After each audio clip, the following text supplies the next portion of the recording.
Hey, we're live. Welcome to the Rabyd Atheist. I am your host, Ed Rabyd, a former pastor turned atheist, now compassionate anti-theist. Welcome to my channel. As you saw in the title, we broke 5K subscribers this week. So this is kind of a celebration live stream. I don't know how long it'll last. Um, kind of like that. But today I've decided in celebration that I will open the floor and basically you guys can ask any question you would like to ask and I will do the best I can to answer it. It's kind of one of those things where I'm going to just answer questions and you guys get to control the agenda a little bit. There are a couple of ground rules. As a former minister, I still maintain confidences, so I won't violate that. It's funny because people talk about loyalty, and I'm still protecting people that stabbed me in the back a long time ago. So, it's kind of one of those interesting things when you talk about loyalty. But so that's kind of the agenda. Thank you, Ryan. It's been, a lot of my success has been the last year or so. And in particular, it's been since January of this year. So, if I could be a fridge magnet, what would I be? Wow, that is a very interesting question. That is a unique question because I've never actually heard of that one. I don't know. Man, I have fridge magnets and I know what's on them. Most of them are of my family, so that they've given to me. There's a few other ones that are more in line with being a bachelor in refrigerators. So, the old saw about why men leave beers at the bottom shelf of the fridge. I'll leave that one there, but I don't know. I guess I would want to be a fridge magnet that actually attracts people's attention and people get a giggle out of it. I'm not sure what that would be, but I've always been one to, if I'm going to read somebody's refrigerator magnets, they either have to be like family oriented or they have to be humorous in some ways. So those are the ones I note. So, yeah, that's an interesting question. I'll have to think on that one. That'll be another one of those weird questions that I have to waste my time with. Oh, there's a lot of things like that, I guess. What would I be? I don't know. I have to think on it. Maybe I'll get back to the answer to that in a little bit. But yeah, just just kind of looking at some of the analytics over the past year. I'm kind of celebrating this. Nobody would do that unless they had to. Yeah, just don't be that. Yeah. Thank you, Captive Desk. Yeah, it's been an interesting road to 5K. I guess a little chronicle history of the channel in short form. I started this channel in January of 2020, and I was just looking for a soapbox. I was just frustrated with the fact that I was an atheist and I had deconverted and I had been a pastor and I brought a lot of that to the table. I suppose on an emotional level, I missed my soapbox every week, so to speak. Zucchini. Okay, fair enough. Fair enough. Yeah. All right. I mean, just so it's not like an eggplant, right? Okay. Yeah. That's one thing I've noted lately. I think, I think it was B.S. Lewis that was doing a reaction to Jim Bob. Maybe we should send Jim Bob a bunch of eggplant fridge magnets. That would be interesting. That might be fun. But no, at that point early on, I was very, I don't know, I wasn't angry as an atheist anymore. I was more angry about the fact that people were misrepresenting deconversion and misrepresenting a lot of things. So as is aardvark. Okay, that's fair. And so that's how I started this channel. I was just looking for a soapbox. I didn't know anything about video editing or anything like that. I didn't know how to hit the thing record. Didn't know how to plan things out pretty well. And then I just went from there. And, for the first couple years, that was just COVID time, and I was just in my apartment and doing stuff, and the slow burn of getting a subscriber here and there was a big celebratory moment. So hitting 5K is kind of a very emotional justification, I guess, at this point. So I was just really, when I started this channel, it was more of I wanted to do something to help atheists and people deconverting out. And that's kind of where I've stayed. So, and then I had about a year and a half where I did very few videos when I was in Texas. So, um, hey, Steve, thanks you. It's just, I'm kind of humbled by it because, yes, Captain. Yeah.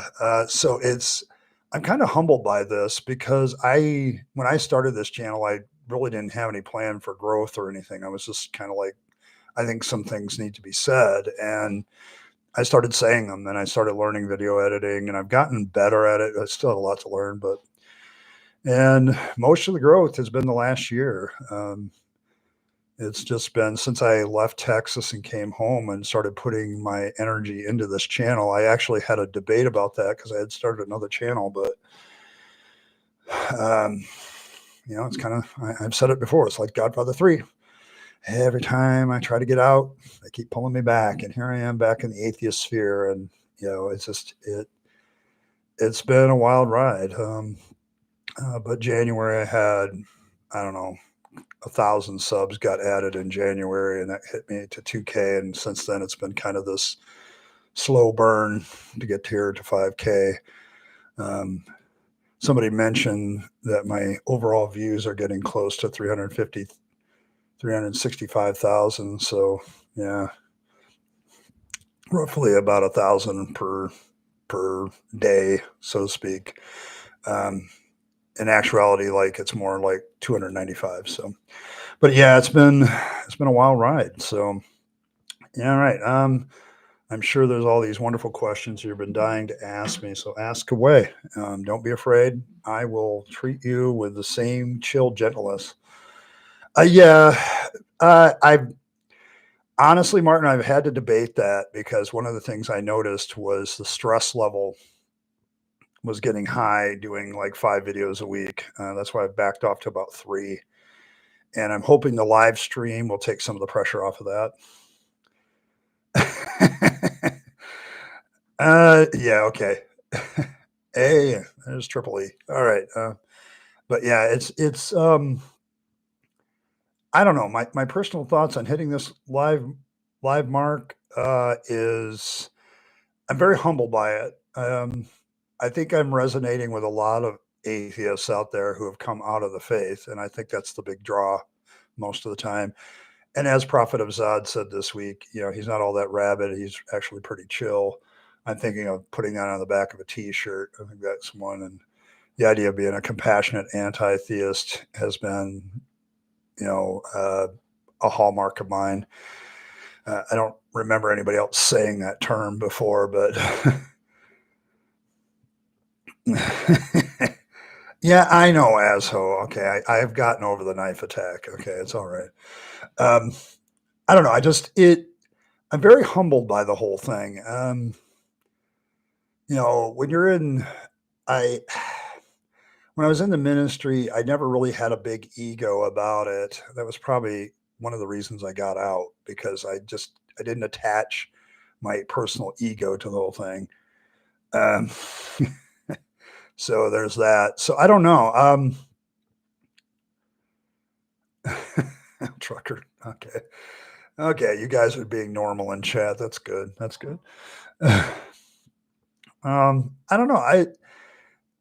It's been a long time doing this. I mean, I'll be celebrating my 5th anniversary of being on YouTube in January. So, this last year, this 5th year has been a real roller coaster and just overwhelming, but at times, but for my autistic self, but I don't know. I'm taking it all in stride. I know I've been waiting for this milestone for a while because it hits one of the last goals. I only have one goal left for the year. I don't even think I'm going to make it, but we'll see. Hitting the 10K mark by December 31st. But we haven't been going up as quickly to meet that goal. At current rate, it would be 7, 8K, somewhere in there, but we'll see. The rate of subscribers has dropped a little bit. I'll be honest about that. It kind of comes in waves. And so I'll have a week where I get 200 of them, and then it'll drop back down to 75 a week, which is pretty normal. I don't know. Atheism, deconversion, talking about the Bible, saying there's not too many questions. I'll set a little bit of what's planned for the future. There are a lot of things I want to work on. I have watched some of Dark Matter's stuff. I can say that Dark Matter does in a humorous way what I do. There you go, asshole. Maybe I'll make that a member only shirt, asshole, where I says, you survived Ed's 5K. You can do that. Yeah. Theology classes are pure torture.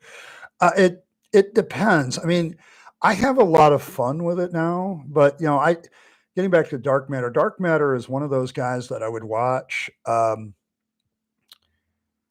because his takes on theology and the Bible are very humorous. It does make it it's like the old Mary Poppins thing from the song, a spoonful of sugar makes the medicine go down better.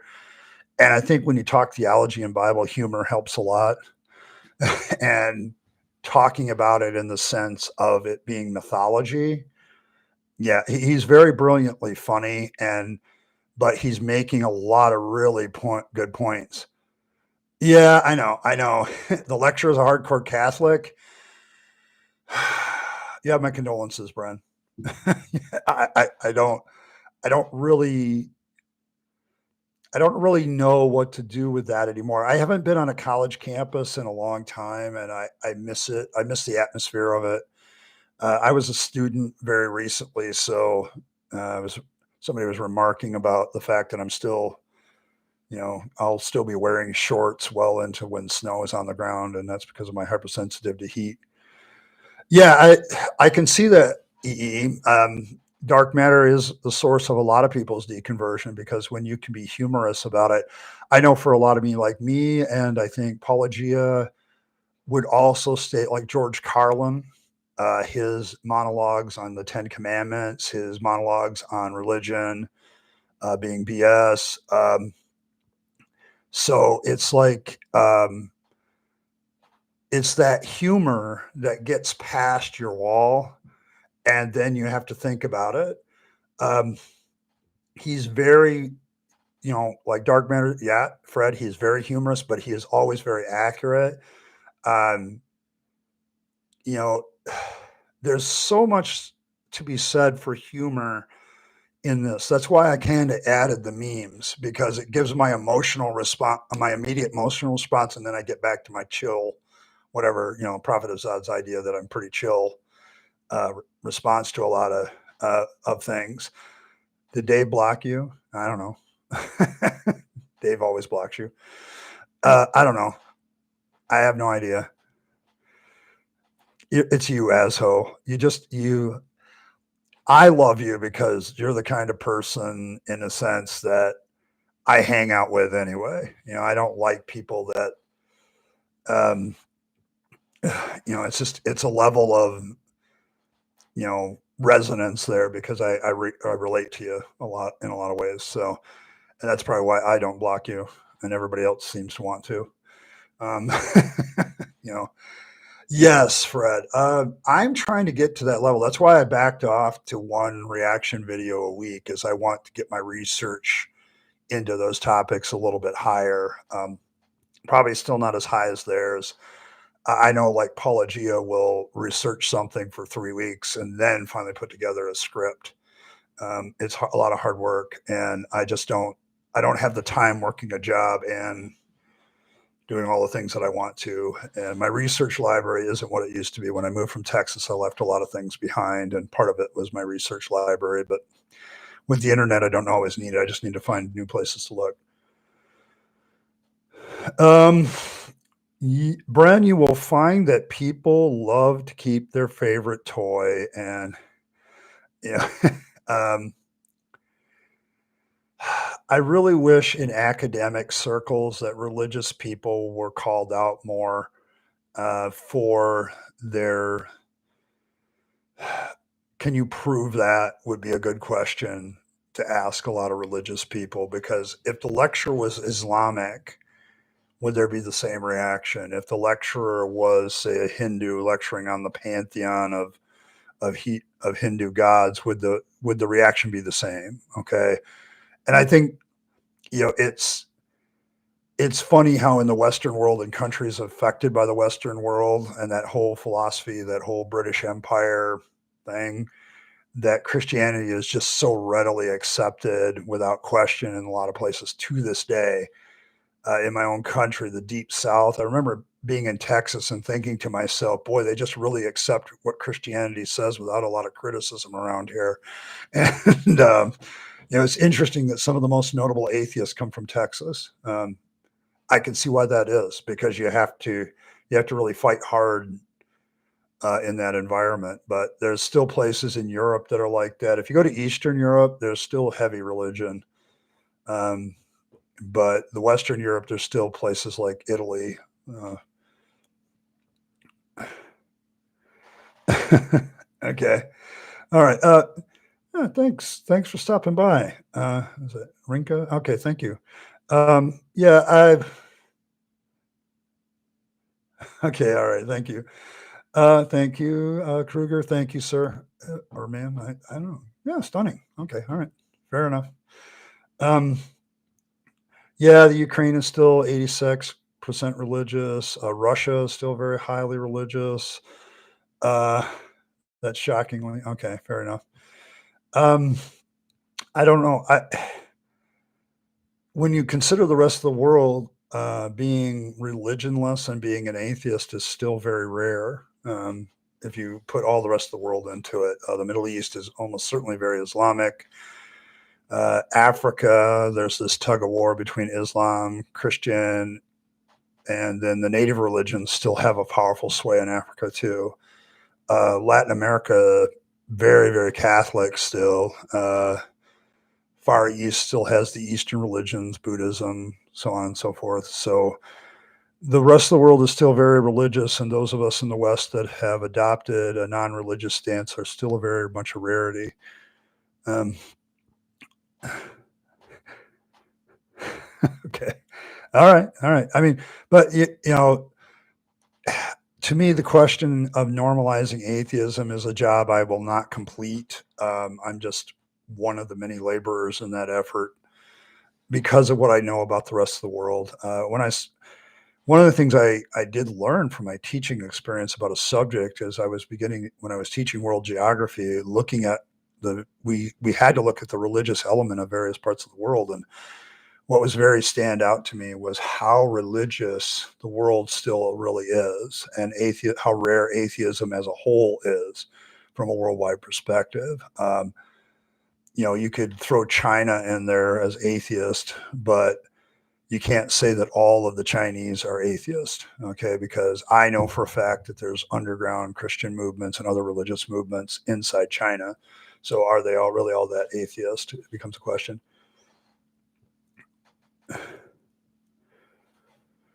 What has most surprised me about being a YouTuber?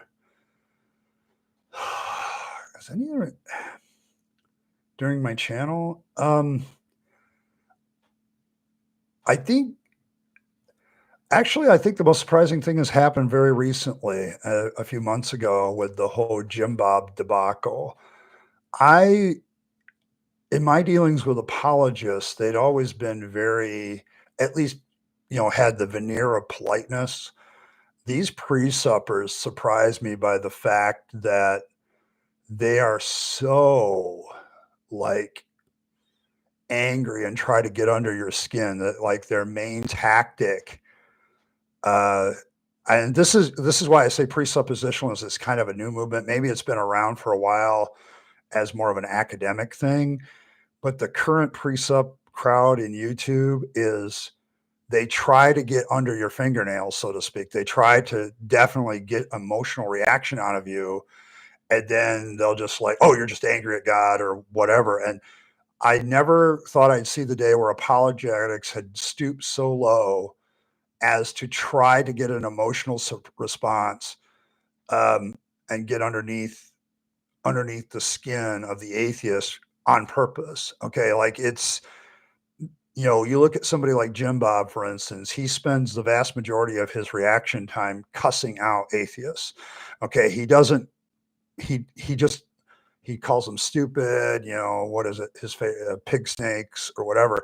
The name calling from Christians, I never thought would get to this level. I think that has surprised me a little bit, but now I kind of see it because they're going, almost everything in apologetics is going to the emotional angle. That's why the moral argument is big.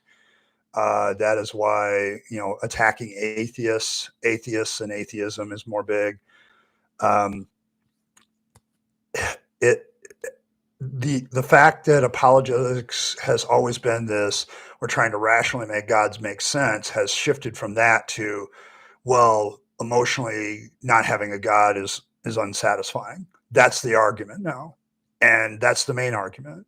That's probably the most surprising thing that has ever happened to me since doing this channel, because the first 3-4 years I never saw that. Okay, maybe I was rowing in the wrong circles, but I never saw that at all before. Now it's more like they deliberately do the emotional stuff to try to get an emotional reaction. See, oh yeah, I burned him, I beat him. It's like, no, you didn't. You just got people pissed off. And to me, that's just not a legitimate debate tactic. So, um, so there's that. Um, yes, he does. Okay. Yeah. So I've seen some of the names he's given to you, Captain Guess. It's just like, they're not good. Um, I don't know if he's blocked me. I know I've blocked him. I'm. I have created. I was reminded by Tim Mills about the community here. I want this to be a safe space for people who are deconverting. Not so much a safe space, but a brave space where they can express their concerns and stuff. I like that term better.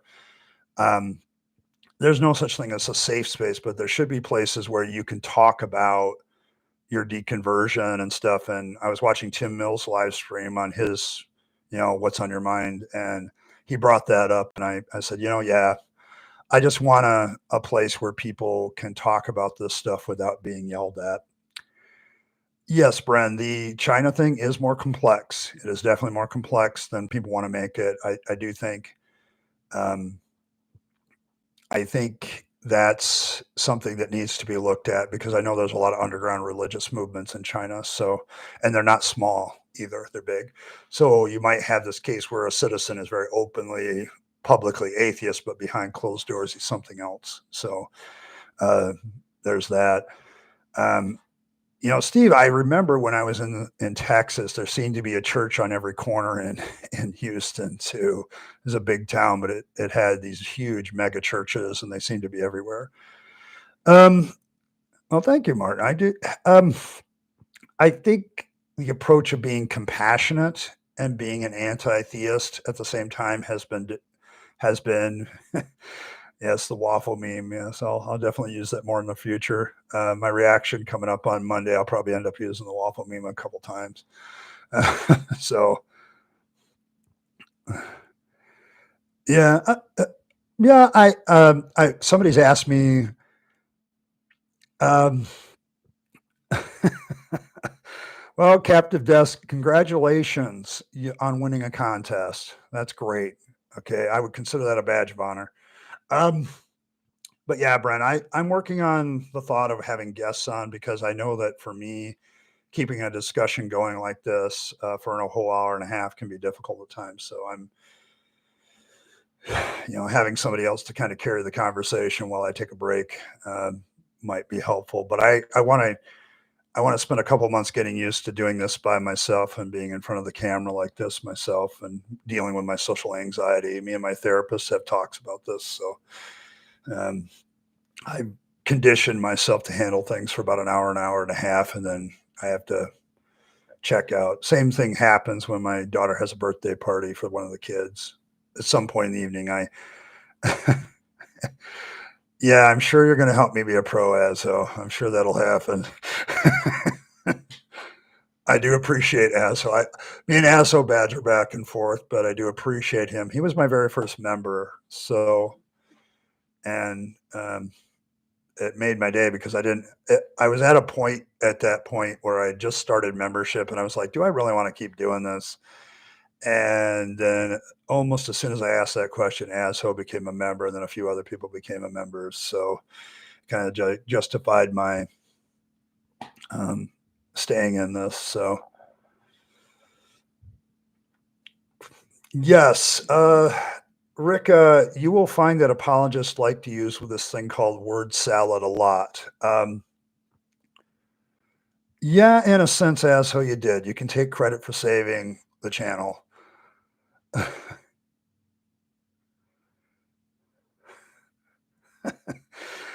Yeah, Earl, the issue of tolerance often comes up with me, and a lot of people have remarked you have a lot more patience than I would. And my patience stems from the fact that I used to be these people. I used to be a Christian and that was very conservative.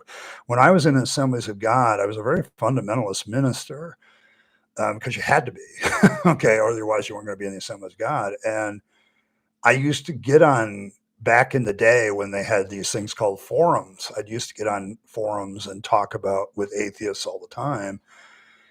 And I think the turning point for me came, these guys make a lot of good points and I need to figure out where they're wrong. And then the tolerance thing, if there hadn't been some atheists out there that tolerated my bullshit, okay, at the time, I don't think I'd be an atheist because there was a lot of atheists out there that were just getting in people's face. But, um, at first, like Christopher Hitchens turned me off at first, but somebody like Dennett was much better. Okay. And I would read him and seemed to be much more, academic. And I was accepting of that. And tolerance is something that you're going to deal with people. If you're in the sphere, when you talk to Christians, you're going to deal with people that you will perceive as bigots. Okay. You will perceive as somebody who is way off. But you have to remember that everybody is on a journey and we change our viewpoints so many times in our lifetime. And people who deconvert know that probably better than anybody. And um, yeah, I think that's it, Earl, because I spent so much time in this, 40 years as a Christian, kind of, and 20 years of that as a pastor. I'm not that far removed. And I think that's why I'm much more tolerant because I understand where they're coming from, I think, a lot better. Like, I know, like, people who have always been atheists have a hard time being very patient with these people because they just see the bullshit right away.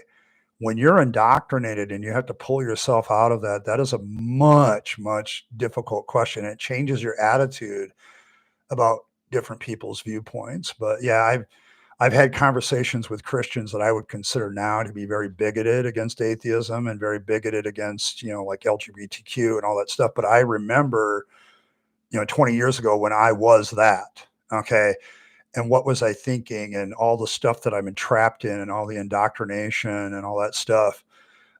So I'm not going there as not today.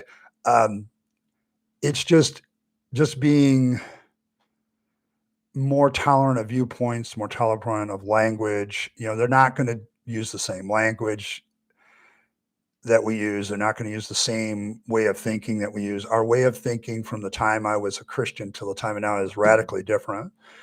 But I still am close enough to it that I remember what it was like to be that. And I think a lot of us former pastors uh, take that viewpoint. Yeah, that's also another true thing. You bring up another good point, Earl, because it's like it really depends on what kind of Christianity you come out of. Okay. When you come out of that fundamentalist indoctrination and you get out of that, you can still see how the indoctrination worked. And it was very strong. But I've had people come out of like Presbyterianism and Episcopalianism and, like Catholic light other stuff, and they're not as bad because even in those settings they were acknowledging some of the problems with the Bible or whatever, realistically, and so it's a lot easier to come out of that kind of stuff. Whereas my journey was a very long one and a very hard one, with a lot of bumps in the road. I always laugh when apologists talk about, oh, it's just an emotional reaction. Well, damn, yeah, it is. Okay, but also it's a reasonable thing. It's like they can't get the fact that deconversion is both. And for me, yeah, it was the emotional reasons to stay in the faith that kept me there, not the rational ones. Um, yeah, Rinka, the word salad apologists use is very sophisticated, um, and sometimes they misinterpret a lot of things. I think the largest problem that I've always had with being a theist, and now that I'm an anti-theist, is the black and white thinking. They black and white fallacy a lot. So that, and they overgeneralize. Um, Apologists are notorious for doing a lot of logical fallacies.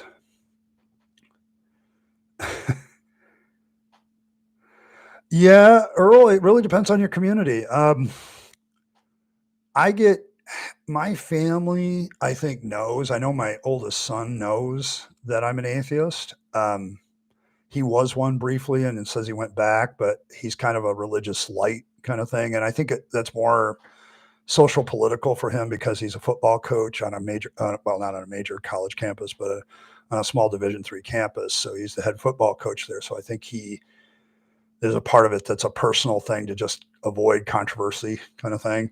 Um, and then my middle child, and my other son doesn't believe in anything. And my daughter is a more devout believer. And so is my mother. I think they know, but I don't make it an issue, and they don't make it an issue with me very often. My friends, most of my friends were ministers, and guess what happened to my Facebook friends list of ministers when I deconverted and told everybody that I wasn't a believer anymore? Yeah, it dropped down to, I think I still have 4 or 5 minister friends. So it's, yeah, they just, when I left my last church, I had like 420 Facebook friends. 2 weeks later, I had 150. That just tells you what happens. Okay. When they found out I was leaving the church, that I didn't believe in Christianity anymore. I didn't even say I was an atheist. I didn't believe in Christianity anymore. Yeah, they were gone. They unfriended me. Most of my friends were ministers. Okay. Most of my friends were ministers at the time. And that's a very tight knit community, and they don't have a lot of tolerance. And so one of the deconversion issues I had to deal with was the loss of friendship, the loss of camaraderie. I wish I had gotten into the clergy project and the secular counseling earlier, because that would have been very helpful at the time. I did finally get it, but it's one of the first issues me and my therapist dealt with was I don't have any friends anymore. I don't have a lot of friends, and being autistic. Those of you that are autistic in the room, how hard is it to make friends? How difficult is it to make friends? And all of you will probably sit in there and say, yes, it's very difficult to make friends, because I've had so many people in my ministry take advantage of me and stab me in the back, that I now face myself with, I don't trust people even more than I did before. And so making friends is incredibly difficult for me, from both an autistic point of view and the fact that people take advantage of people with autism. And it's gotten worse. And so, yeah, or you don't drink anymore, so I don't go to the bar. I have never been a bar fly, and my religion was teetotaler. The Assemblies of God is teetotaler, so we weren't allowed to go to bars. Hell, I wasn't even allowed to dance at school dances. I wasn't even allowed to go to those. And so the whole autistic social interaction thing is reinforced, that lack of social interaction and not really desiring it is I am incredibly introverted. Okay. Being YouTube is, kind of like my Freddie Mercury thing, where I get out and I can be a performer and talk. But anything else, it's like, dude, um, yeah, it is. I mean, don't get me wrong. I love all the friendships that I've made here on YouTube. That's why I value them so much, and why it's very hard for me to get rid of them because they're very. It's an emotional thing for me. I've lost so many friends outside, inside the Christian world that now I kind of yeah, you don't drink it. Yeah, I'm going to be honest. When I did drink quite a bit, when I was coming to the end of my ministry, this is one of the stories that might end up in the book someday because I'm still working on that. But um, I don't think drinking is good for me as an autistic person. Okay, it's just not good. It it's just not good for me. It changes who I am, and I don't like that.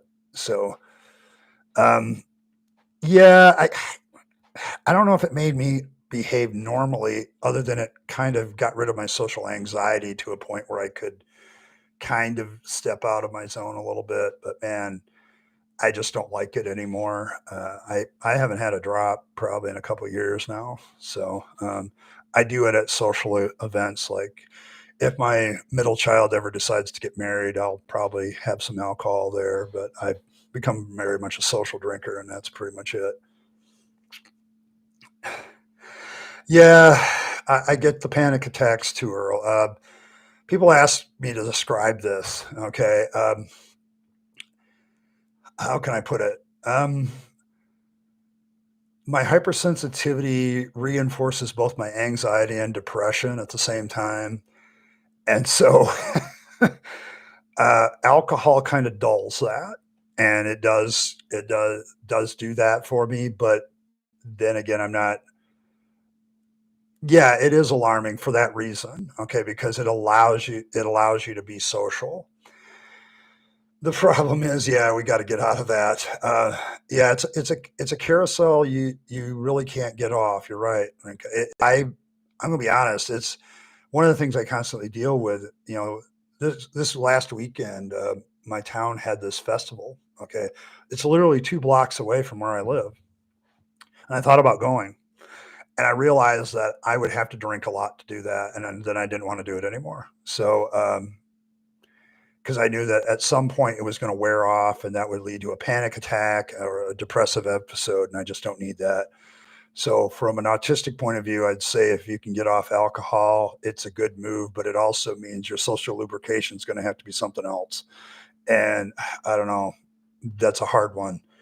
It's why a lot of us go to therapy. Okay. Yeah, calm down. Yeah, that pisses me off when I get upset. I don't get upset very often, though. Not anymore. Yeah, it keeps me at home. You and me, Earl. I'm feeling you. Okay. I have 2 days off. I'm in the middle of it. I'm at home, and I've been at home almost the entire time. Um, uh, I've seen people use weed. It kind of calms people down. It can also overly calm you down, because, to a point where you don't do anything. I have friends now that I would consider uh, weed a psychological addiction, that they can't function without it. And that's just as dangerous. Some Yeah, and that's the my thing with weed is it can do a lot of good things for a person, but it also can be addictive, to like anything else. Um, yeah, and if you control it like that, as so I think that's probably a good thing. This is all the stuff I'm going to buy this month or this week, and it really depends on the person. So yeah, Fred, it really does depend, but I've seen people like around here, like in Michigan, weed has been legal for a while. Okay. And a lot of people, that's what they do all day. They're just sitting in their chair watching whatever's on TV and smoking weed all day long. Um, and that's pretty much their life. And I don't know.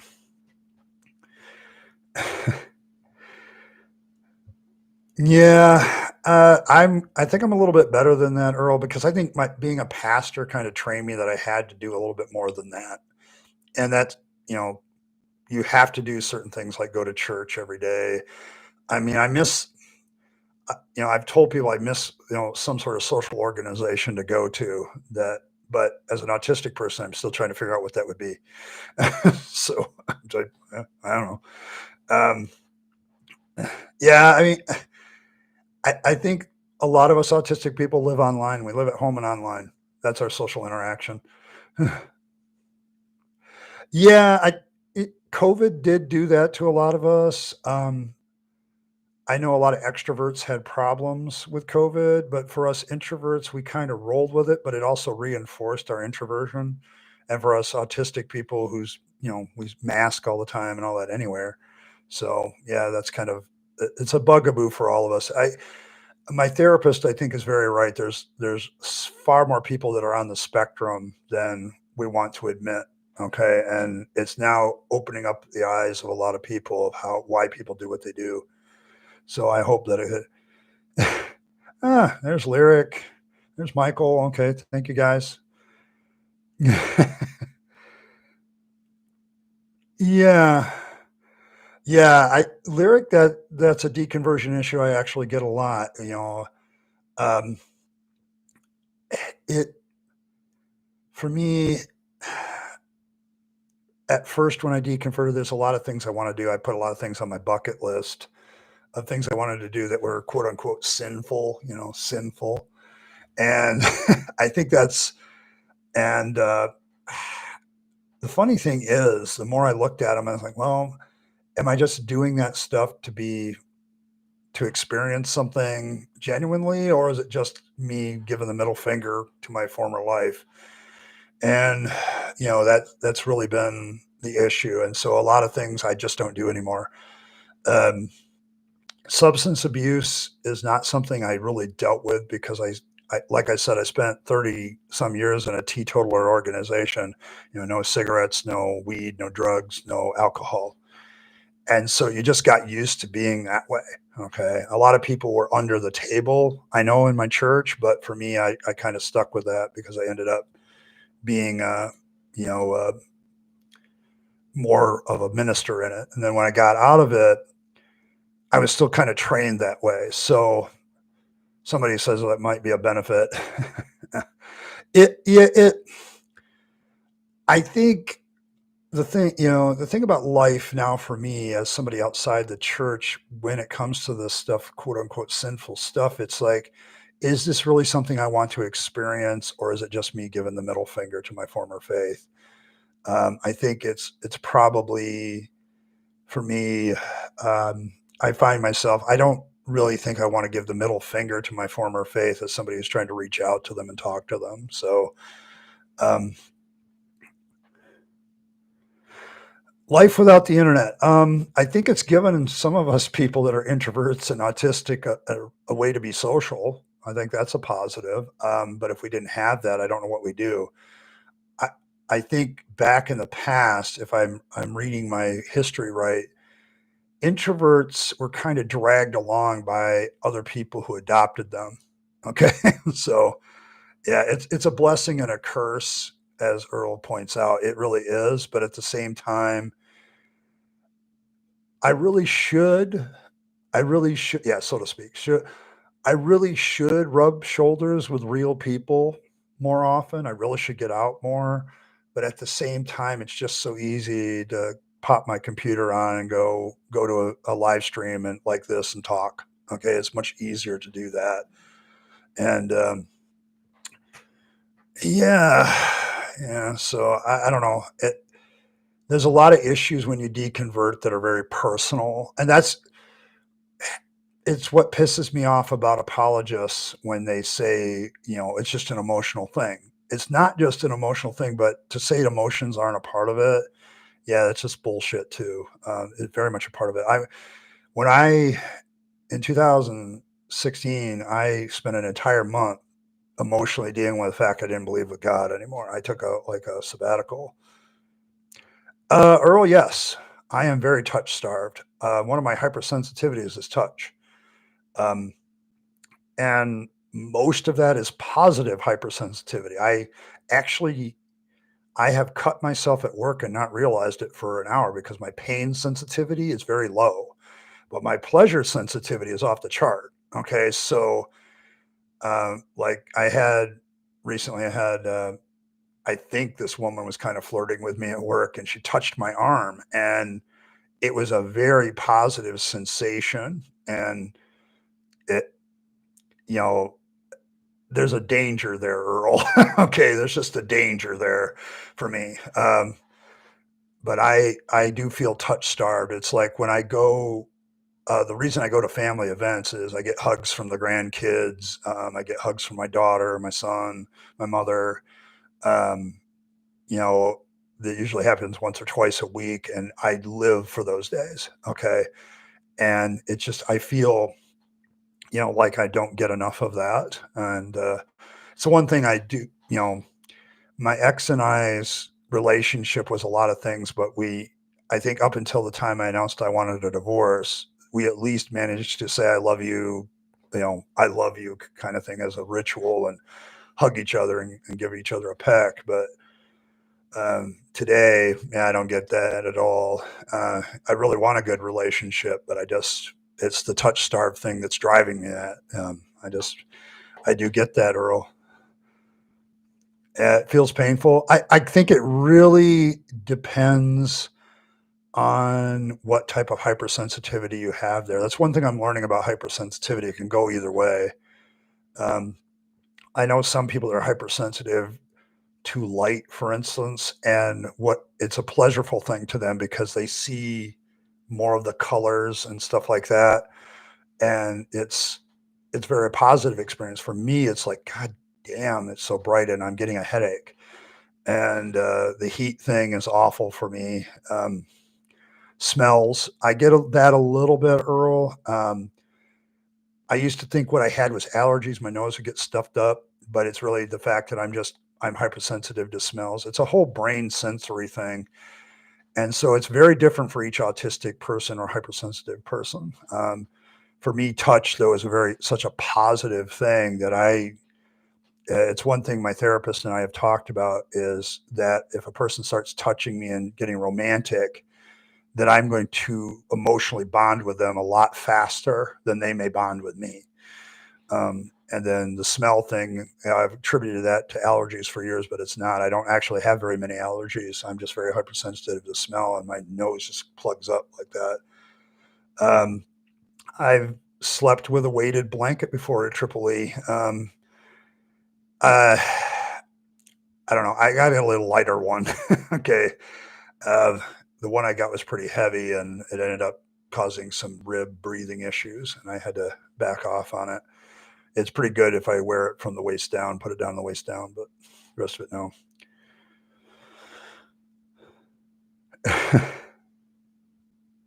Yeah, I don't know. I think smell, taste. My actually probably the only sense I think is kind of normal is my sense of taste. Um, there's all kinds of other senses beside the five that everybody talks about, but like sensitive, I'm very sensitive to motion as well, which gives me vertigo. Uh, Rationally, I'm not afraid of heights, up here, but you get me 10, 15 feet above, and the sense of heightness and the sense of movement, um, I get dizzy. It's why I can't do like the scissor lift at work. They've tried to get me to do that, and I've had to turn them down. Um, so it's like it really varies. I don't know. But yeah, I've coming to grips with this, and the autism has been one of the greatest things that's happened to me. It's done more for me to understand who I am and how to deal with stuff than anything else. Um, so there's that. There's a lot of things I think yeah, Kruger, I think the thing is, what I'm learning now as I like get older, the nervous system issues might like all things in our bodies that's degenerating as we get older, our nervous system is part of that. And so it gets harder and harder to deal with issues that may have already existed, but now they're becoming more and more acute because our nervous system is starting to break down a little bit. Um,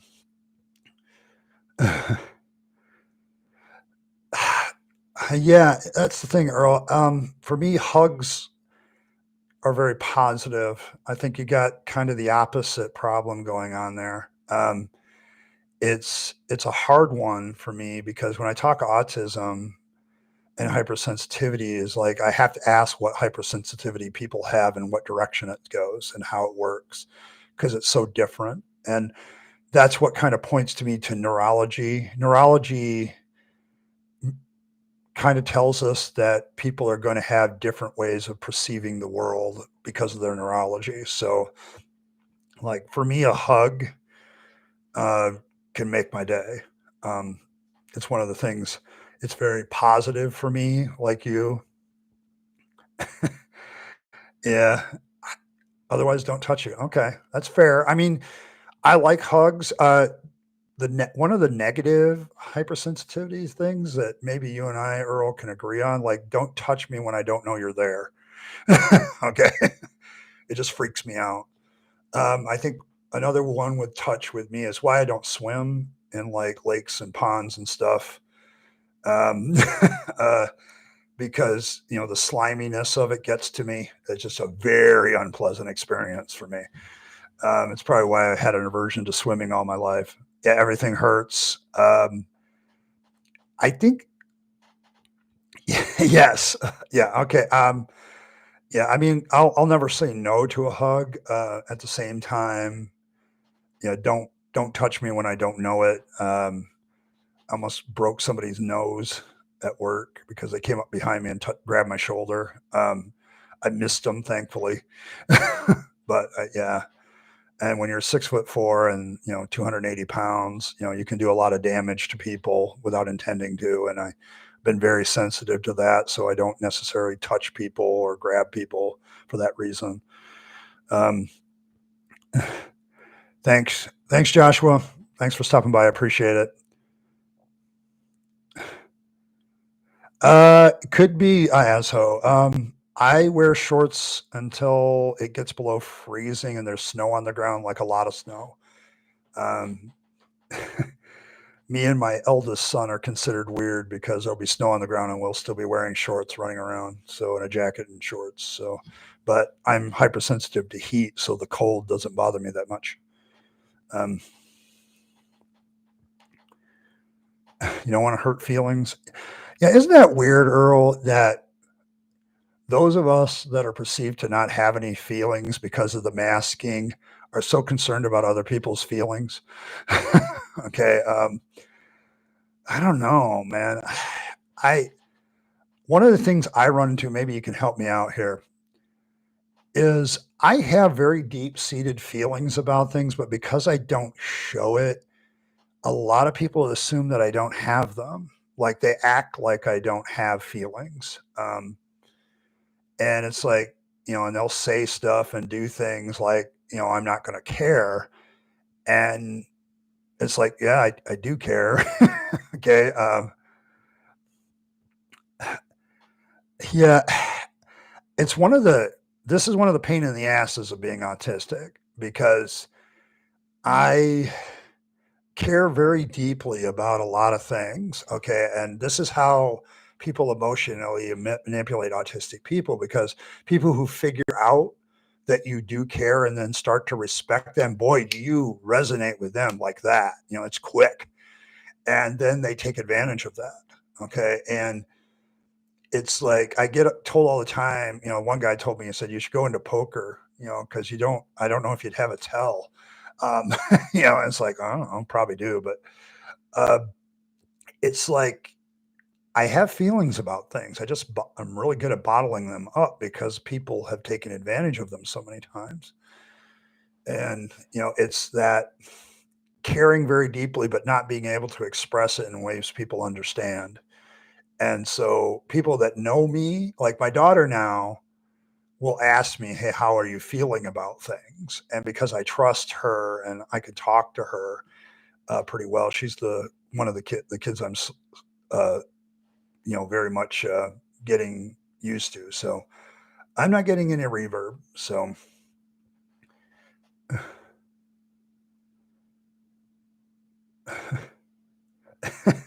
yeah, don't grab your wrists when you're waiting tables. Yeah, I think that.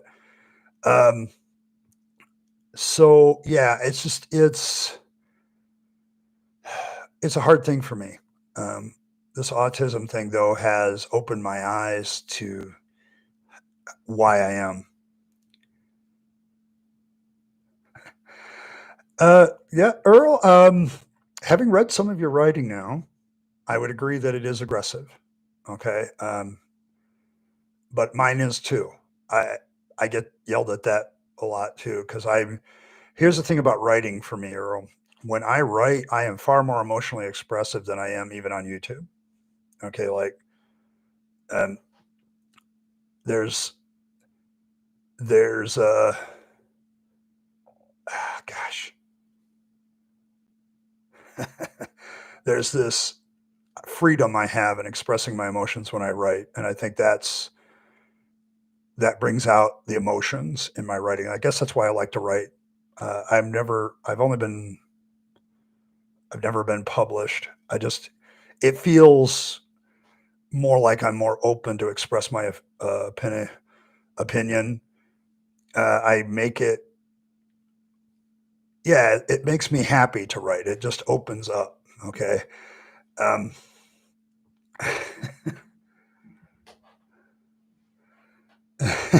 yeah. Yeah. It, because you come off cold, sometimes you do piss people off unintentionally. You're not trying to be cold. That's the way you come off. And it's because we don't have I don't pick up social crap easily like other people. Like, if you sit down as a normie in a social situation, you're picking up all this information from the discussion all the time. Um, you know, so you have an understanding of stuff better than I do. When I sit down, I don't pick up that crap. Okay. I just don't, I just don't have the natural social skills that other people have. So it's hard. Oh, that's Jill. Thanks. Creation, prophecy, freedom. Okay. All right. Yeah. I don't know. So these are all questions, one word questions. Freedom.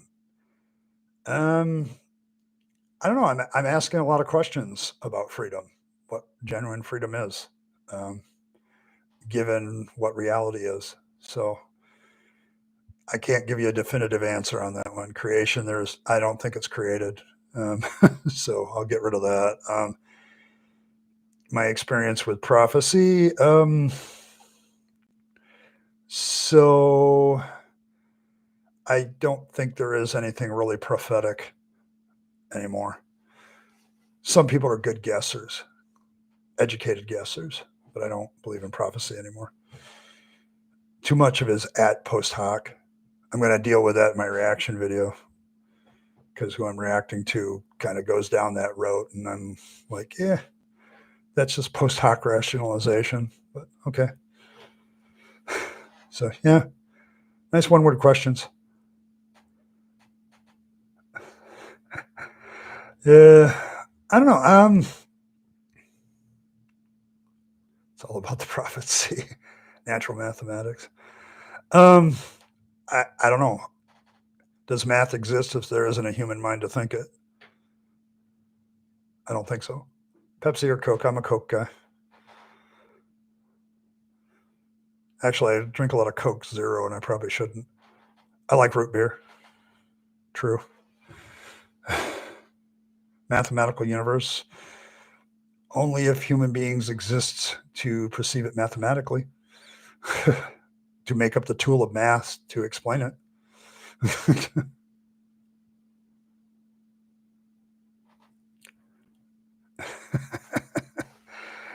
Okay, yeah, so we're BFFs now. Okay, that's fine. I can use those. I don't know. Natural growth. Just, to me, math is a language that we have used to describe things. We've created it to describe things. Okay. You could do math a different way. I kind of learned that when I learned about different base systems, that you could do math in different ways and not the way we would perceive it at all as human beings. So to me, math is something we have created to describe things. So research daily routine. I guess my daily routine for research is I'm always researching for my next video. Um,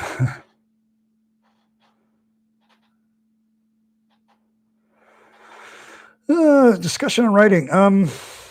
Yeah, I think what I do when I write is I've learned the value of the expression. There's no such thing as good writing, and there's only good rewriting. I think that's a pretty true thing. Rewriting things and asking yourself how it's going to be perceived is a good way to write. Uh, yeah, I mean, but once again, to me, I get that question from apologists all the time about math. You know, um, and it's like, yeah, but I can document when mathematical concepts were created by human beings to describe something. It seems like there's a good history on that. So I think that's one of the things that's kind of interesting. The same thing is, the fine tuning argument kind of goes along that same lines. Well, fine tune for who?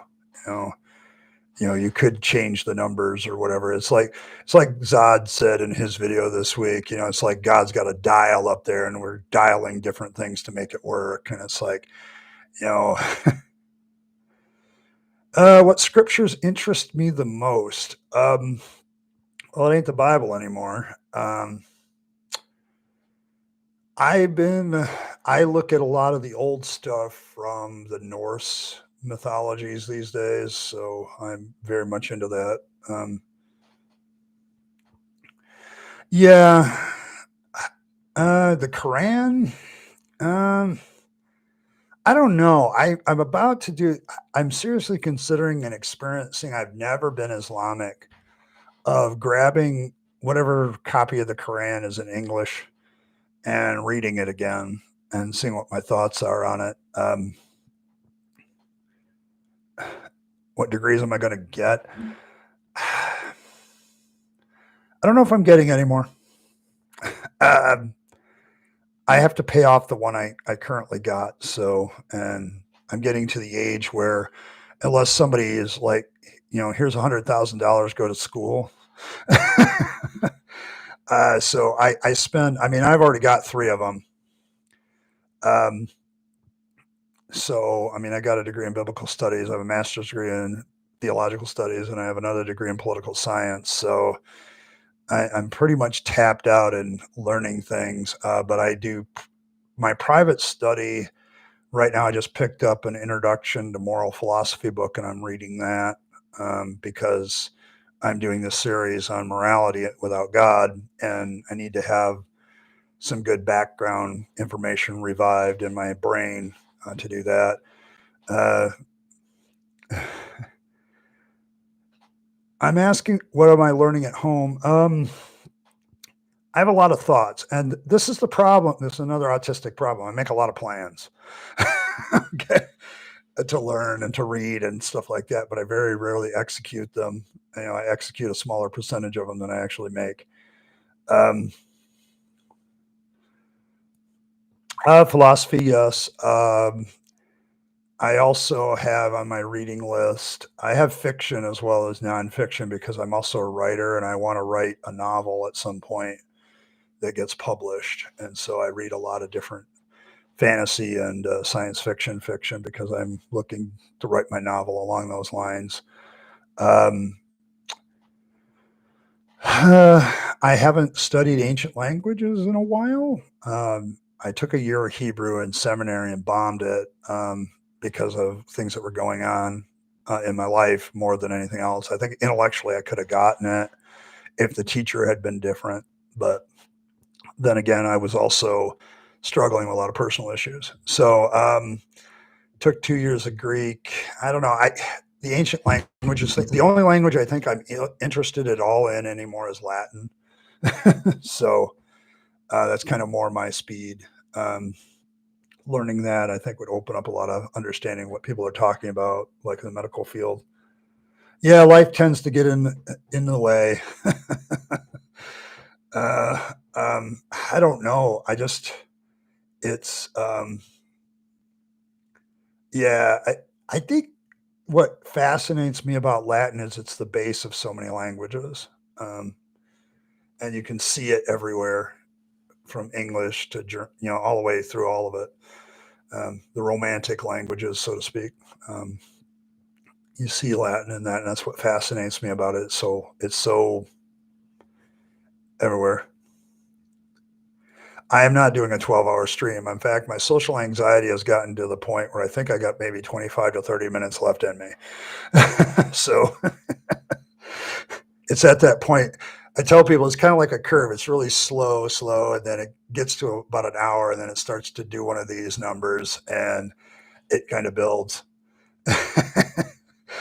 Yeah, I think my therapist my therapist is very much saying, yeah, it's an influence of being a minister for so many years. Everything I did in the church was like an hour long, hour and a half long, 45 minutes long, and that's kind of where I'm at. Um, yeah, so that's kind of that. I don't know. I mean, I study a lot of things. I've even got, I think on my reading list over here, I've got, some atheist books. I've got some evolution books, and I've got even fifth edition Dungeons and Dragons on there, because that's one of the social avenues online that I may pursue just to have something different than the atheist community. But um, go back to role playing again. I haven't done that in a while, but yeah, Latin is an interesting language. I had some stuff to learn it, but I just never have bothered. So I do. It little story. I mean, when I was in my 20s, one of my social groups outside the church was a gaming group, and we would spend all of our time just playing a game every weekend. And I think one of the most sad days of my life is when I went out to my shop where we played the games and realized nobody was coming and nobody was going to come anymore. It's kind of like one of those moments where when you're a kid and you're playing with your friends and you don't realize it's the last time you're going to be playing with your friends, okay, in the neighborhood, and then you suddenly realize you haven't done that. Same thing with this gaming group in my 20s. We play. Yeah, I mean, it depends on the person. I think with the online gaming community, Dungeons and Dragons and many others can be online. But I remember going to um, my last. I went out to the shop where we play games. I set up a game to play by myself because I knew nobody was coming, and it lasted about a half hour. I put it away, went back in the house, and that was a pretty sad moment for me, I guess. And I haven't really had that since. Um, so I've never played World of Warcraft. I'll be honest. Online games, I think I'm trying to think. I played World of Tanks for a long time. Got decent at that, but then it got weird. The community I was a part of got weird, and then I never could find something else. Um, hey, Iron. Uh, I don't know. I think that's the issue that I deal with the most. Okay, is trying to find community again. It's since leaving the church, that's been something I've struggled with probably now for 8 years. So that's kind of where I'm at. That's kind of where I'm at with that. Um, yeah, I mean, there's a lot of deconversion issues I face like that. That's just one of them. You don't have feelings. You're playing a healer. Yeah.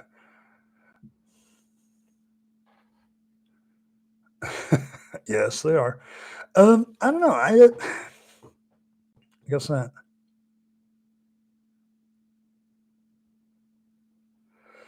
Yeah, Michael, my clan got really weird. I was part of a clan for quite a time in World of Tanks, and I got involved in that because of the history of it. Um, you know, because I was a big World War II history nerd for a while and still am to an extent, and I just love tanks. And yeah, it's a pretty cool crew here tonight. Appreciate you guys. Thanks for showing up. Let's Play series. I'll be honest, I've actually toyed with that now.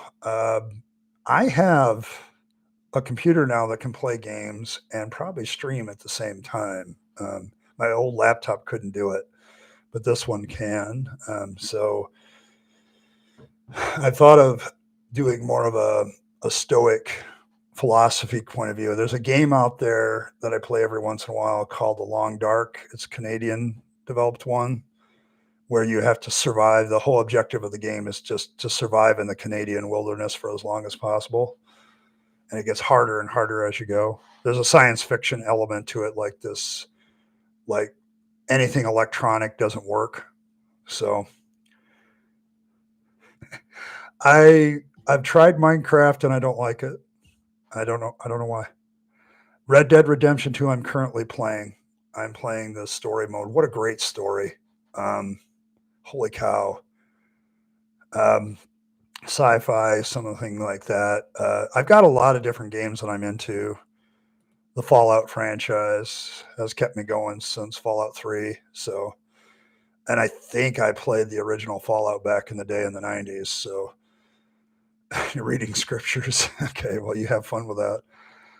But yeah, Red Dead Redemption right now is my jam. I've been playing that quite a bit. The 2 version. I just love the open world. Like if I want to get on and just go hunting, I can do virtual hunting without actually killing anything. And then I can fish, but other times I run with the story and run with some of the side missions are interesting. 1899 is a very interesting year. So a lot of shift from stuff to more science based, and you can see that in the game. They really did their homework. They did do a lot of their good homework. It's the future education. Yeah, I mean, I get it, but I just I don't know. Gaming has always been, whether it's been role playing or tabletop or just getting online and just my PC gaming habit. It's I do not like Minecraft for some reason. Um, I think it's the graphics, honestly. Um, I'm a Star Wars fan. Yes, I'm also a Star Trek fan. I don't play that game. Okay. I love them both. I grew up with the old Star Trek series and the originals. Uh, yeah, autism will one day be the norm. I don't know. You might be right about that. I think what's going to happen is we're getting better and better at neurology. So, and I think gaming for me is kind of a neurological thing. It appeases something in my neurology that keeps me from going insane. Um, so, but there's a lot of games like I love every once in a while just hopping into the Long Dark and just trying to survive for a while. And there's a lot of games I could play, Fallout series. I'm not a big fan of the latest trilogy of Star Wars. It's poor writing. Okay, it's not that I dislike it, but like I felt Episode 7 was just a rehash of Episode 4 with different characters and a different target. It was just like the same story. It's just poor writing. Um, if they did better writing, it's kind of like how um, I haven't watched like Game of Thrones season 7 and 8 since they came out because I think it's just poor writing. It's just bad writing. Um, it's like um, hell, I have trouble remembering those seasons because it was so bad. But I really loved Game of Thrones until they got to season 7. So,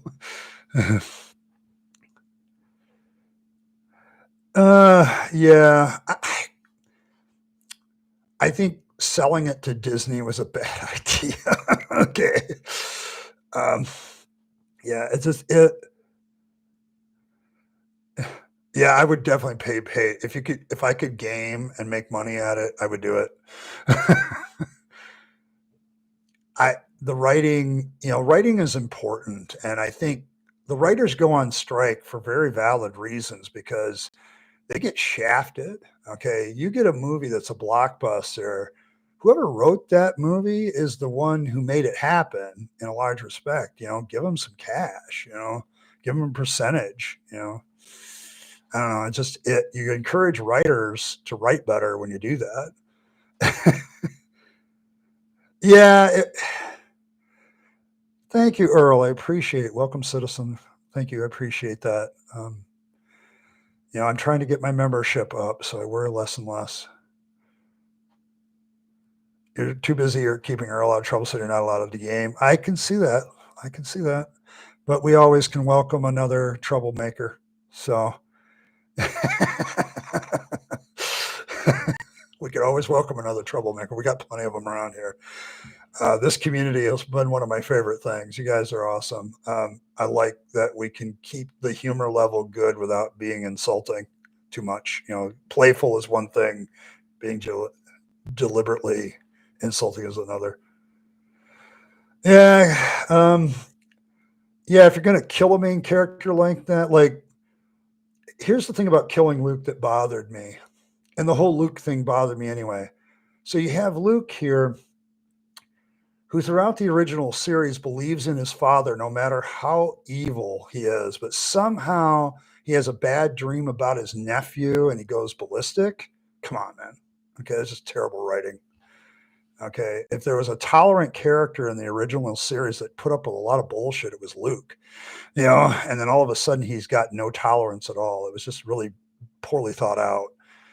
Um, so, troublemaker.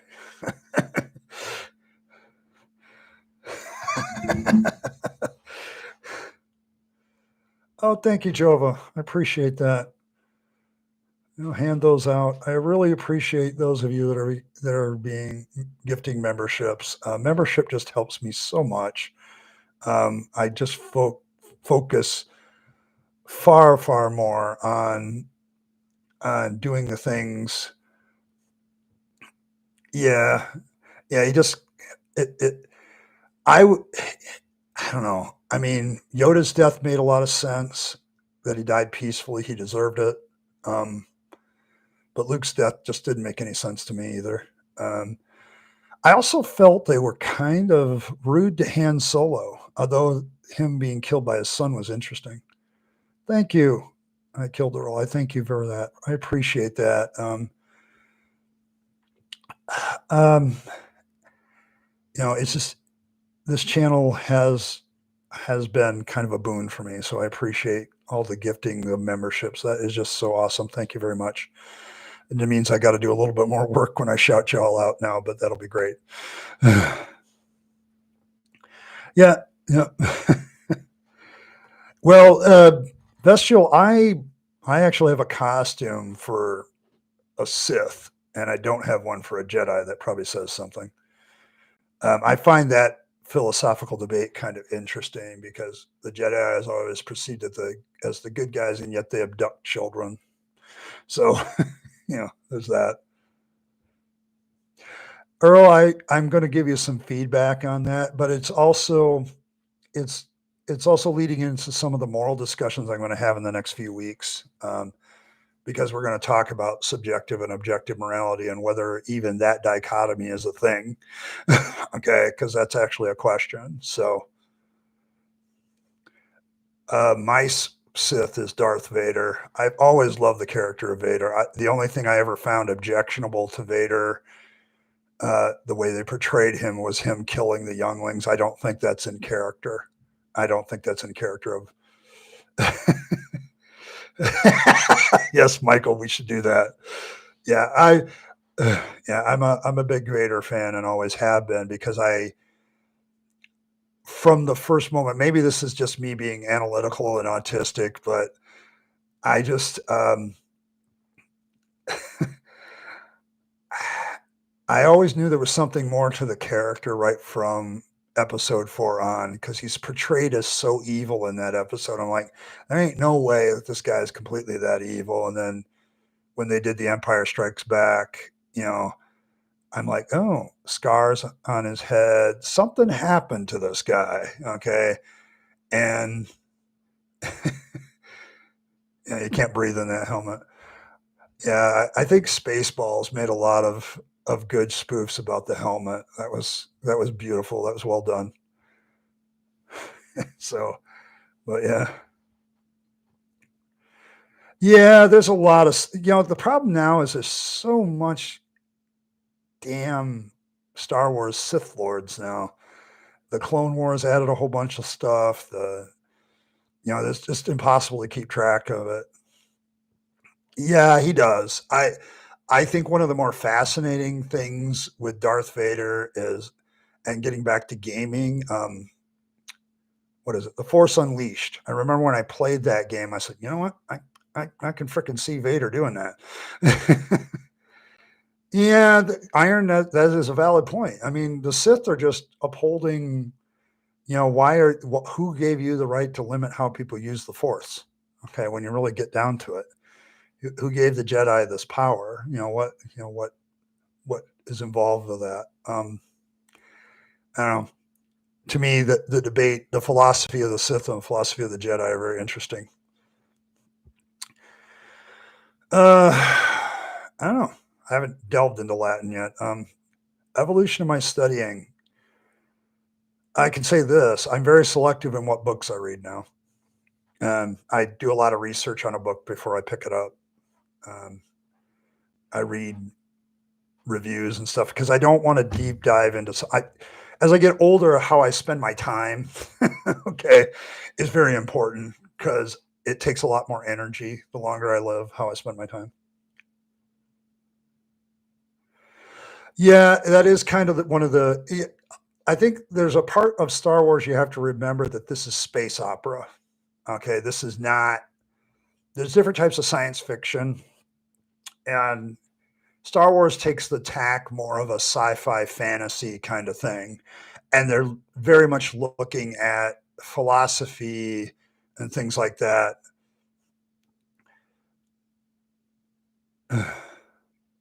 Yeah, the whole dark side, light side thing gets very ambiguous as time goes on and the more you learn.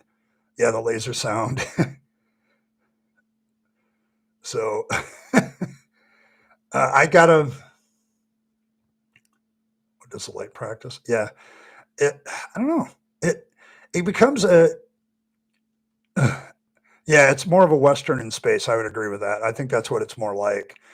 You get other science fiction, like if you go to like the golden age writers like Heinlein, Asimov, and Clarke, you get a far more realistic science fiction of what human beings might be able to accomplish.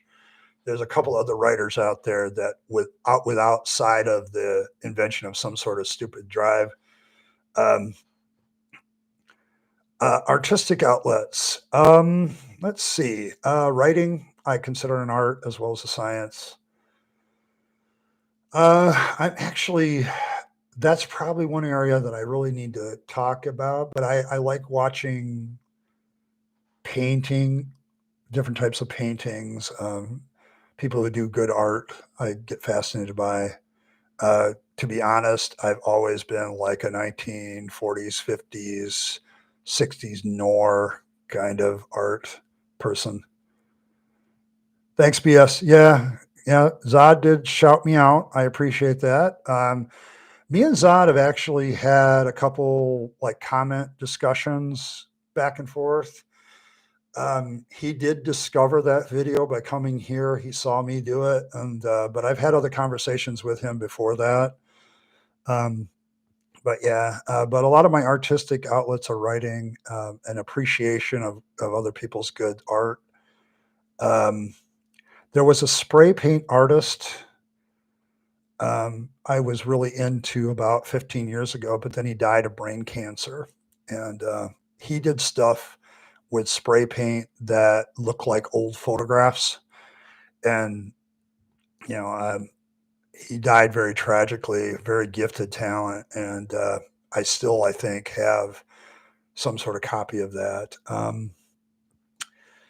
Uh, yeah, sure. I am a fan. I'm a fan of art that's kind of weird. That get makes. I don't know. I also, from those of you that have watched some of my earlier videos, you knew that I had the Nuka girl in the background. I'm a pinup artist type fan. Um, I always have loved that kind of thing, even when I was a Christian. Secretly, when I was a fundamentalist, because you can't talk about that stuff. But um, I like people who can do human beings as art. But it when I get into art and I walk around a museum, it takes a different turn. I'm looking around. I have a lot of Norse styled stuff. Like you can see a couple of them in the background. I love the scroll work on the raven picture around the ravens. I love that kind of detail. I love the depiction of Odin that I have as more of a primal king instead of a king on a big silver throne or whatever. With that wild mixed with some civilization, I guess, with the spear and the armor. But yeah, I've got that pinup art in a few places and a few other things. I'm very much, I don't know.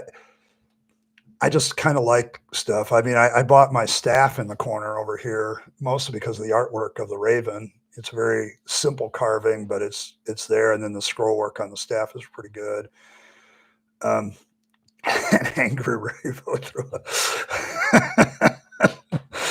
I don't know. I don't know if I have an angry rainbow. Well, I probably have some sort of weird angry Viking that threw up in my apartment. So, um, I'm a my philosophy. I am very much a follower of Stoicism as a philosophical system, which fits my autism really, really well.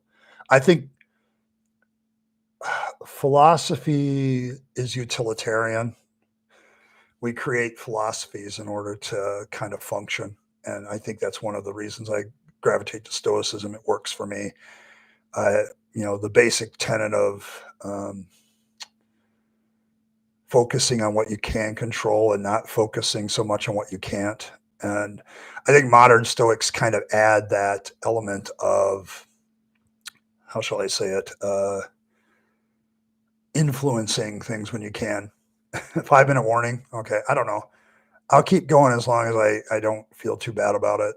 This has been a really good discussion one. So you guys coming up with the agenda seems to work better than what I do. Yeah, it is a great stream. It's been a really good one. Um, so yeah, I don't, for me, Stoicism just fit me. I also have elements of virtue ethics in there. Yeah, I think once again, me and Earl are on the same track here. I keep my apartment as clean as possible, but every once in a while, I on purpose don't clean it for like a week just to just to kind of force myself to get used to stuff, so I don't freak out about it every time. So every once in a while, I do force some certain types of chaos into my life. It's kind of, I think I remember hearing somebody talk about that and say it's kind of the self-destructive nature of autistic people. I have my concerns about people who are autistic, particularly the younger folks. Cryptid, I don't know if I have one of those. Explain. Yeah, it was nice to see you too, Reverb. I'm glad you guys are around. I have a lot of fans that I don't hear. Yes, I don't like horizontal surfaces either. But I will go without cleaning my apartment for about a week just to force myself, and then it feels like I'm actually doing something when I'm actually cleaning. So, because normally it's not that way. It's clean all the time, so it's like not much to do. So the answer is Bigfoot.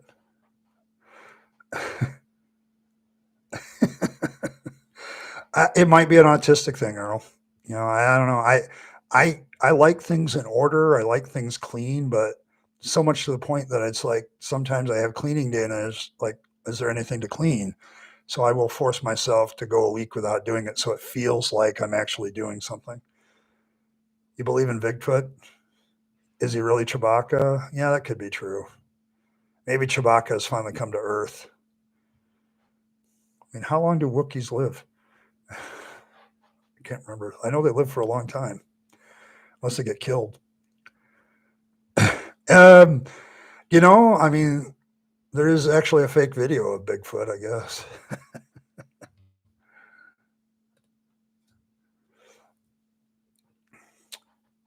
Oh, okay. See, I have to wonder about those kind of things because I always find that there's a basis for mythology. There's some sort of real thing that happened that grew over time. Um, like I think a lot of the Greek heroes probably might have had real origins, but it got blown up beyond what it was. So at least 100. Oh, okay.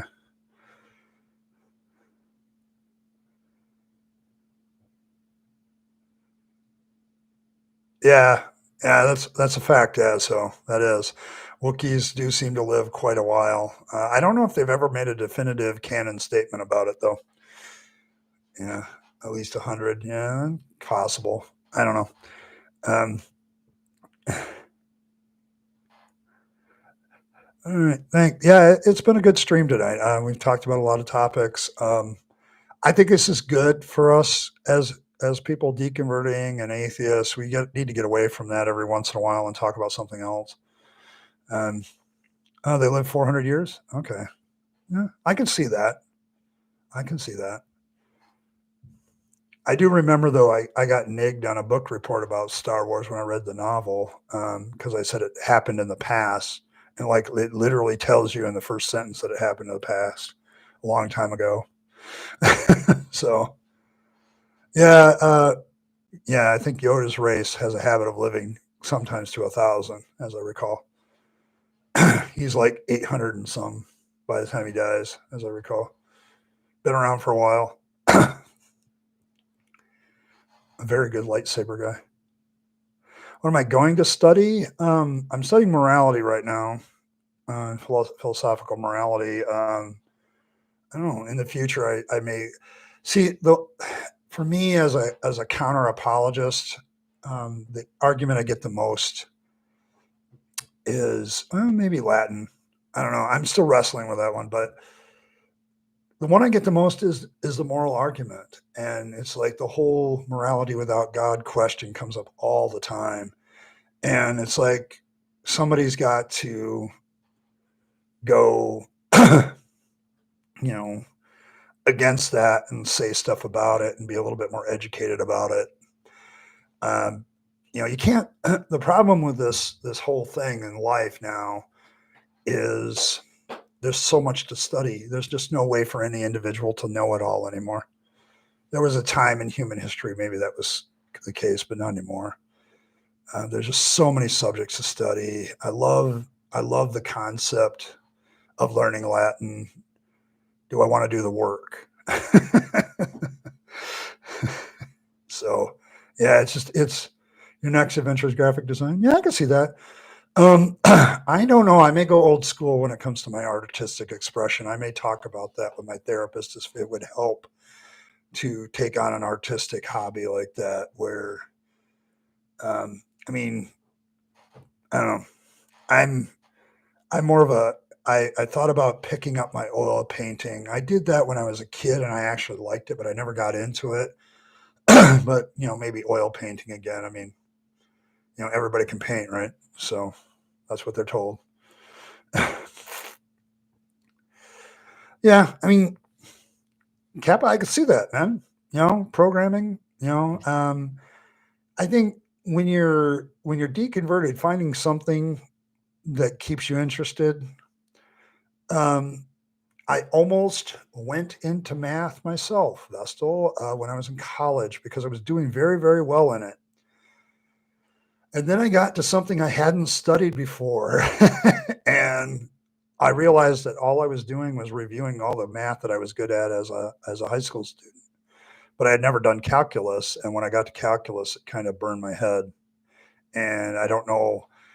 you know, as I learn more and more neurology, you realize you're not as flexible.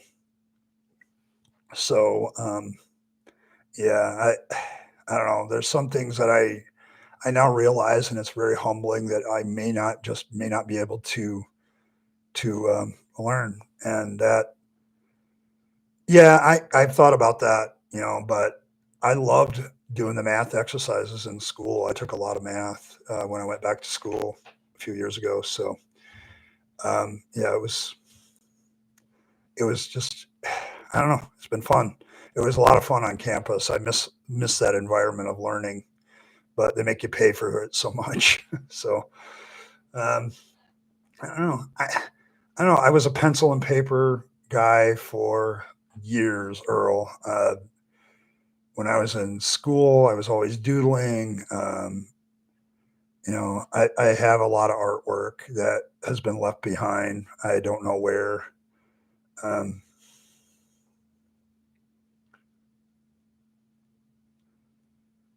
oh, okay. All right. Yeah, I got to find stuff that makes my brain work and works in a way that continues to make me a little bit more neuro flexible. It's I don't know. I have to find something artistic that expresses things. I've literally thought about a lot of things to do that. It's the one element of my life that's missing. I think is artistic. Um, so yeah, I can see the necessity for that. But this is the challenge of life. It's like I there's just so many things now that are open to me that weren't before. Um, I don't know. It just makes me in awe. I mean, so much of my life was just blinded to the possibilities, and now there's just so many. It's overwhelming. So, trivia, I don't know. I'm pretty good at trivia. Sometimes depends on the topic. Yeah, Asho runs a trivia thing, so he would be happy to have another person.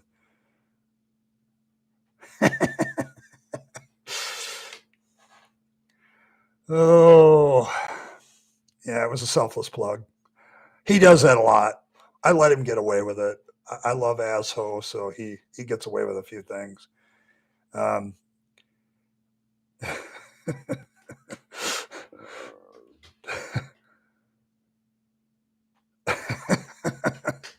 yeah, I don't know. Some of you are doing basic math in the comments, and they're not doing very well. I'm definitely not going to learn from you guys, but so yeah.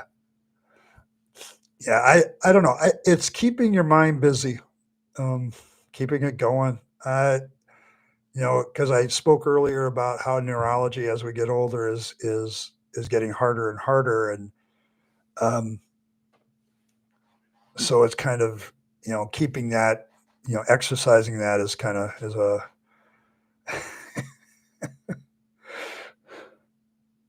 there you go. So as Ho finally got his shameless selfless plug in. That's good. That's good. Always happy to promote another channel if it's worthwhile watching. So yeah, I mean, I don't know.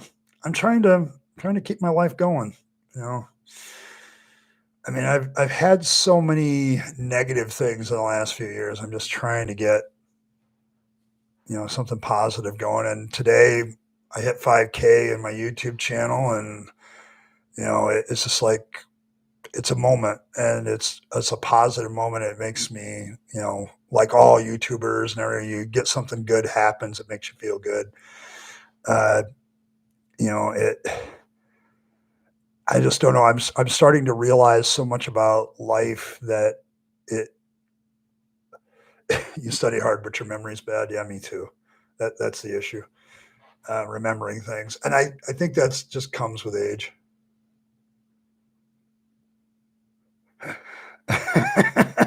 Okay, Earl. Yep. All right.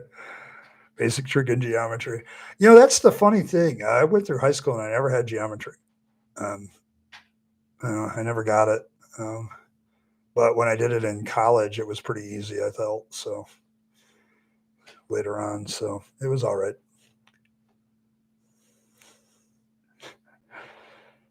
You do random stuff. Yeah, that's helpful. I don't know. I'm going to look for an artistic outlet. I think that's the next one. I spoke to. There's like a drama group in town. The problem is they meet in an old church, and I preached in that church, and my PTSD about churches kicks in. So and so it's impossible for me to join that group. Drama was always something I would go mod for other streams. Is that a creative outlet? I could, I guess.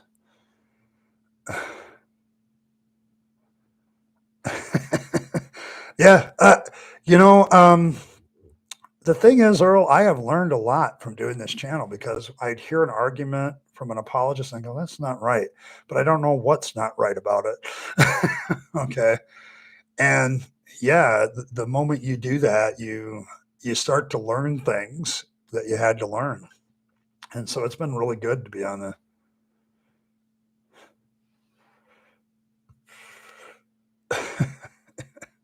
yeah, it's just every time they say something, it's like, you know, thank you, Jova. I appreciate you so much. You've been very, very kind to me. Thank you. Um, it's thank you on an emotional level. That's a big thank you. Thank you very much. Yeah, be safe. Um, I don't know. I like spending time with my community. This is kind of, I guess I'll get into some of the announcements and then I'm going to probably, my anxiety level's kind of getting up there. So I'm going to call it a night. Um, so yeah, I mean, the future of the channel is going pretty well. I want to, thank you all for the 5K, especially some of you newer subscribers. Thank you very much. Future, I'm doing about 3 videos a week, a reaction video on Monday. The Bible study will be released to the membership first, and then on Wednesday it'll go live at 6 like every other video. I'm not going to premiere that one. I'm just trying to give an advantage to my members about the Bible study video. And then Friday, I'm going to continue to do my Morality Without God series, although it may not grow. The views have been good. I'm hoping with the live stream that we'll do what happened today, which is more members, and that gets YouTube's attention. And why are so many people investing in this channel? And that's just it's been a real wild ride, guys. But I'm here. I'm always going to keep the yeah. I don't know. Religious trauma syndrome. The problem is I have suffered trauma inside a church as a pastor, Vestial. Okay. Like the way people treated me was damaging. So when I approach a church building, I also have that on top of religious trauma syndrome. Okay. Because I have been, it's, yeah, it's kind, I get what you're saying, but it's like, to me, it's both. I've had bad things happen to me in the church, and the church experiences to me, it's just a real problem. The problem is, this building is like, it's a theater now, but it's still going to do. Wednesday, I'm going to continue to rotate the 3 things I'm doing. The Heroes of Faith series is almost up because I'm running out of things in Hebrews 11 to talk about. So, well, maybe I experience both. Okay, so maybe that's the real problem. I have to talk with my therapist about it, which one it is, because I really have a problem dealing with that. Church buildings, I just don't do. Okay, so maybe I experience both. So it's possible. I don't know. It's not something I'm familiar with completely. I do know that I have a trouble going into church buildings. Hey, Michael. Let's see. What else is happening on the channel? I'm working on another project. This has freed up some time, hopefully, for writing. And I'm seriously considering a blog for this channel.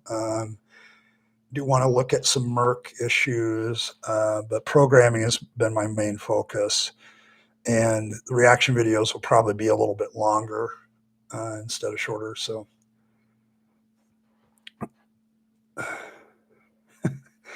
yeah, yeah, yeah. I mean, I don't know. I really have to look at that. I know that I have a problem going into church buildings and old church buildings because of the memories of both religion and abuse. So there's two things going on there. So we'll see. But I love doing drama because as a social outlet, but I can't do it here because of where they meet. So um, I don't know what else. I do know. I will tell you that the reaction will be against Mr. Wallace this week. He just did a video trying to talk about the writers of the New Testament, so I'm going to deal with that.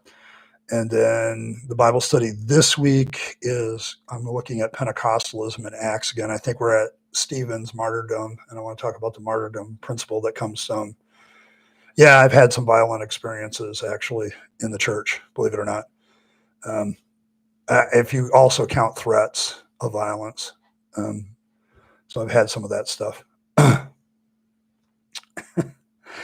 Yeah, so yeah. The thing about meds, Michael, is I am yeah, threats count. So I've been threatened with physical violence in the church. So both as a child and as an adult and as a pastor, which is why I'm in therapy.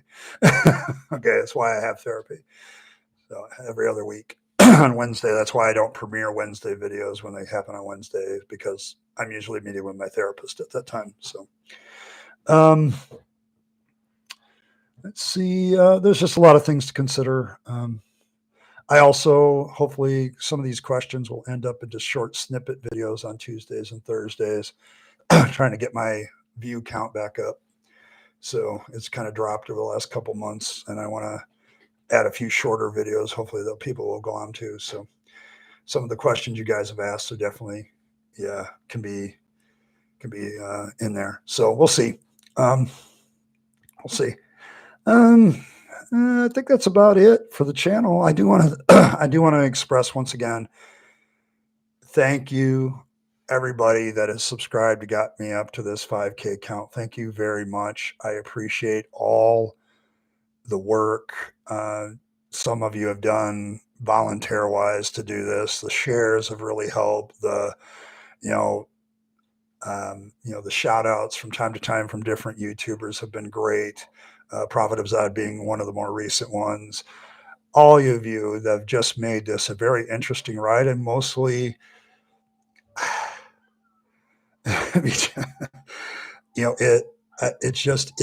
it's been overwhelming to me in a lot of respects. I thank you all for it. I just appreciate everybody. For all of you who are members, who have donated memberships, thank you so much. Um, you know, when you do this stuff, a lot of it is emotional. Whether you want to get up and do it every day, and like I watch the big guys, and you can tell when they've really struggled to put a video together when they haven't, and it's because of the emotional ups and downs of this business. And any positive thing, any positive comment has been greatly appreciated. Getting to this mark, and thank you very, very much. But I'm going to call it a night. I want to thank you all for your questions. I need to, get some downtime here, and then I've got some other things to work on for next week. So thank you all much for coming out. I appreciate it. Like, share, subscribe, do the things that you do.